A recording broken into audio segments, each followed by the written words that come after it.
கார்த்திக் ஒரு சாதாரண நடுத்தர குடும்பத்தை சேர்ந்த இளைஞன். ஆனா அவனுக்கு ஒரு பெரிய கனவு. சொந்த பிசினஸ் ஆரம்பிக்கணும். ஆனா பணம் இல்ல. எங்க போனாலும் லோன் கிடைக்கல.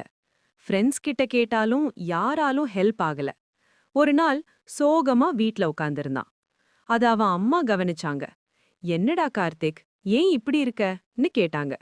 அவன் சிரிக்க முயற்சி பண்ணி ஒண்ணுமே இல்ல அம்மான்னு சொல்லிட்டான். அடுத்த நாள் காலை அம்மா ஒரு பழைய டின் பெட்டி எடுத்துக்கிட்டு வந்தாங்க. இத எடுத்துக்கோன்னு அவன்கிட்ட குடுத்தாங்க. அவன் ஆச்சரியமா கேட்டான், இதுல என்ன அம்மா? அம்மா சிரிச்சு சொன்னாங்க, நீ பள்ளிக்கு போன நாள்ல இருந்து நீ குடுத்த சின்ன சின்ன பணத்தையும் நான் செலவு பண்ணாம சேமிச்சது. கார்த்திக் அந்த பெட்டிய திறந்தான். அதுக்குள் நிறைய நாணயங்கள், பழைய நோட்டுகள், சில காகிதங்களும் இருந்தது. ஒவ்வொரு காகிதத்திலும் எழுதப்பட்டிருந்தது, என் மகன் பெரியவனாகணும், அவனோட கனவு நனவாகணும், ஒரு நாள் இது அவனுக்கு உதவும். அந்த நிமிஷம் கார்த்திக்கோட கண்களில் கண்ணீர் நிரம்பியது. அது பெரிய தொகை இல்ல, ஆனா அது அம்மாவின் நம்பிக்கை.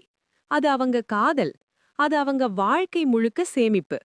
அவ அம்மாவ கட்டிப்பிடிச்சு சொன்னா, இந்த பணம் மட்டும் இல்ல அம்மா, உங்க நம்பிக்கையால தான் நான் ஜெயிப்பேன். சில மாதங்களுக்கு பிறகு அவன் ஒரு சின்ன பிசினஸ் ஆரம்பிச்சான். மெதுவா அது வளர ஆரம்பிச்சுது. ஒரு நாள் அவன் அம்மாவுக்கு ஒரு புதிய பெரிய பெட்டி கொடுத்தான். அதுக்குள் பணம் இருந்தது.